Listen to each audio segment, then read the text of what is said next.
So, this is going to be part one of how Phoenix Police Department, specifically officers from the Maryvale precinct, managed to screw me and my fiance, the victims of a car accident. So, we are traveling eastbound on Indian School Road in a car that is going westbound, um, erratically changes lanes and continues that lane change into eastbound traffic. He collides with us. Our airbags go off. Um, it's just a lot of confusion. If you've ever been in a car accident, those first few seconds are hectic and confusing. My fiance, he's checking on me, asking me if I'm okay. Uh, the airbag had done some damage to my face. I wasn't able to see out of my right eye at that time, so I was super scared.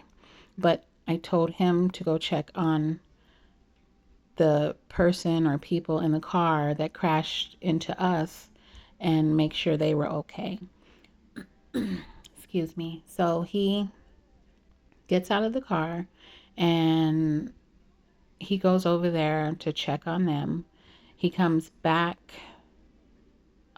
relatively quickly to help me out of the car and get me, you know, to a safe spot because he didn't want another car to like crash into us because we're still in the middle of the intersection. My car is exactly at the point of impact. It never moved. I wasn't able to move it out of the street or anything like that. So he walks me over to the bus stop and he's telling me, what happened after the guy crashed into us.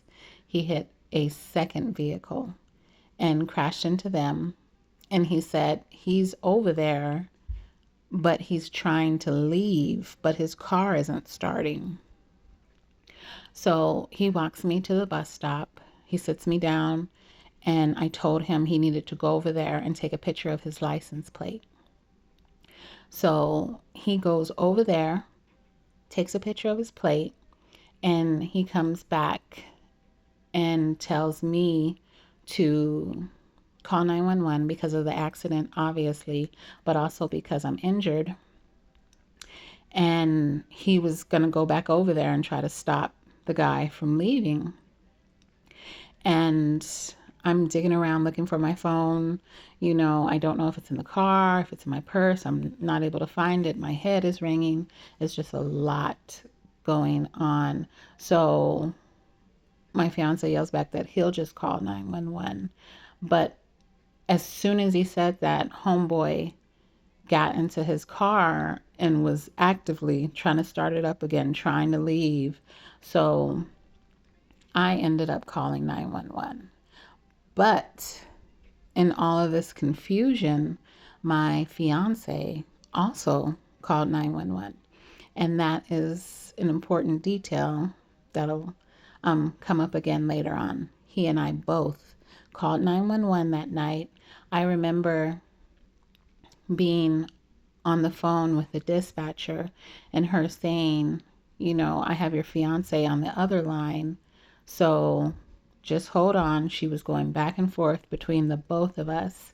And she had told him to hang up and to just go over with me and keep me calm while I waited for the paramedics to come.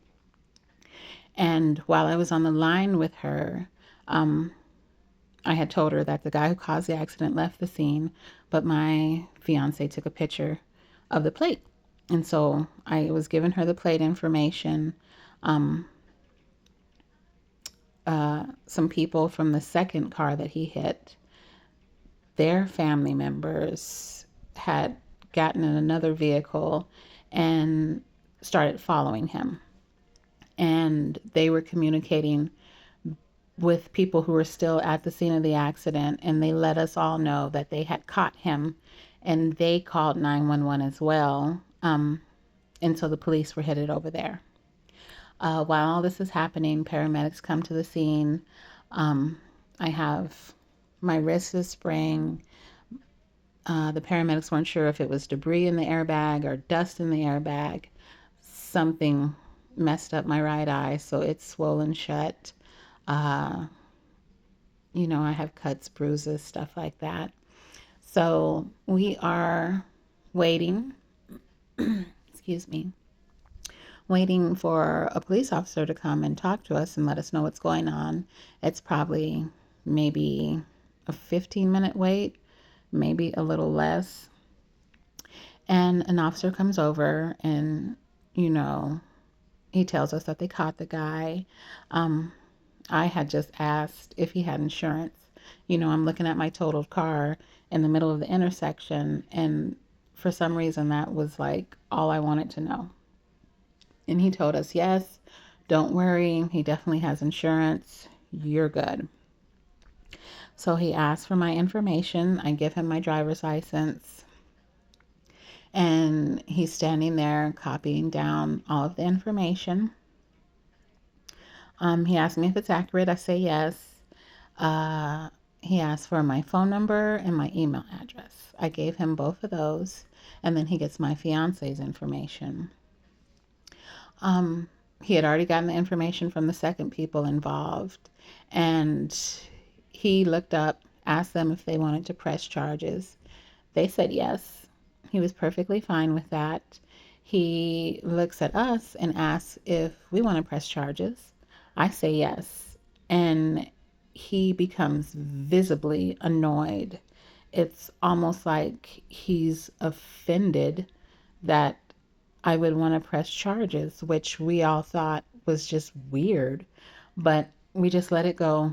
We thought maybe it was just going to be more paperwork he was going to have to do, something like that. But yes, this man crashed into us, left me just crying, unable to see, having to be escorted by my man out of the intersection here. So, yeah, I definitely want to press charges. You did not give one single damn about me, so why should I give a damn about you? So, the officer tells us, you know, okay, okay, then you want to press charges, okay, like he's annoyed.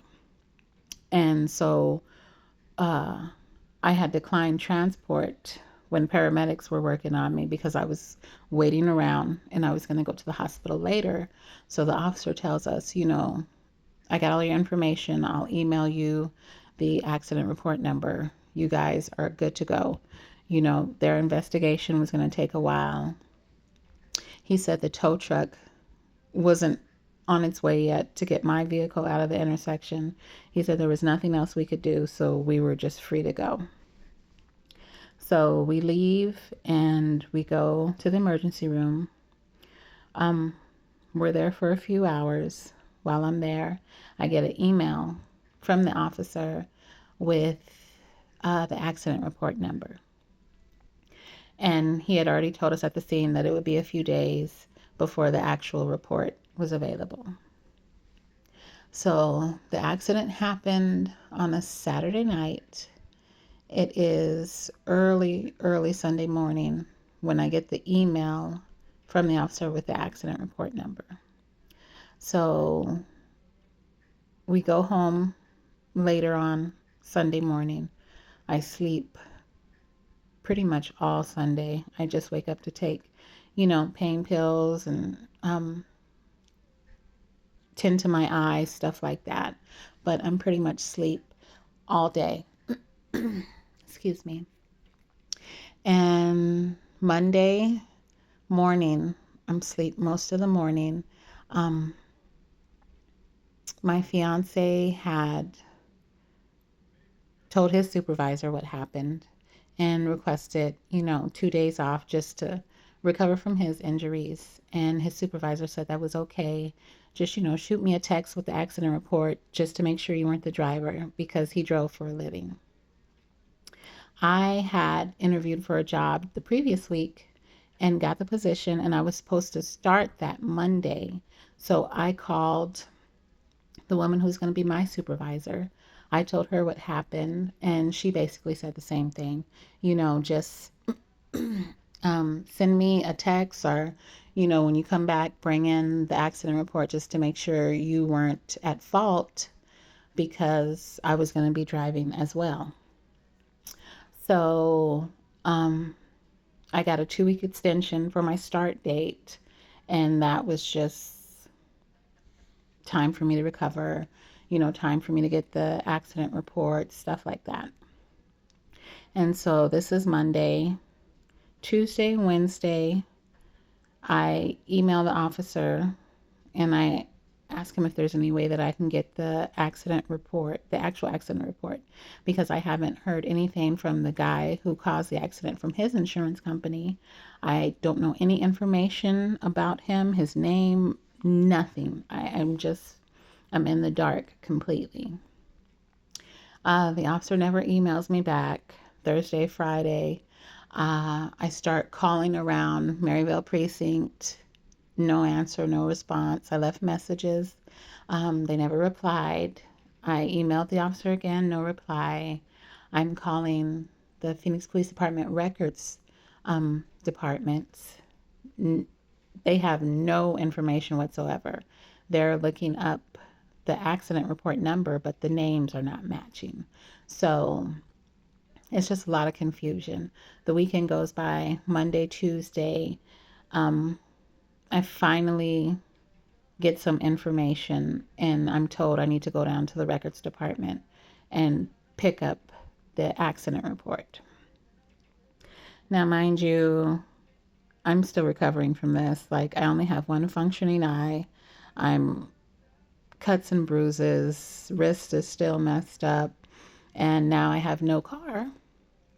So I end up having to catch 3 buses down to 17th Street in Grant to get this accident report, which when I get there, it's more confusion because they're not finding me or my fiance's names in any accident reports, no record of us, no nothing. Um, I'm waiting up there for probably a good hour before I get called to the window, and the woman is equally as confused as I was once I looked at the actual report.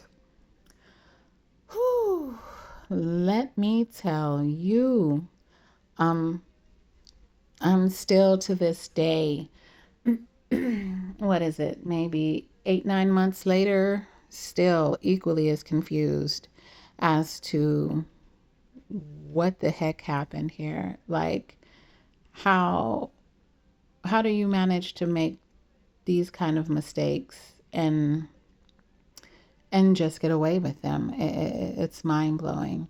But I will get into those details and so many other details in upcoming videos. This story has so many twists and turns. It it's mind blowing. It was the endless rabbit hole. It just, every time you think, oh, nothing else can happen here, something else happened. So, um, I will definitely do part 2 soon. If not tomorrow, then the next day. But if you have any questions, any comments, um, just let me know. Key parts that you got to remember is that me and my fiance both called 911. I wanted to press charges, and we both gave the officer all of our current and correct information. And the fourth thing you need to remember is that the officer said that the tow truck was not en route. There was nothing else for us to do, so we could leave the scene. Just remember those.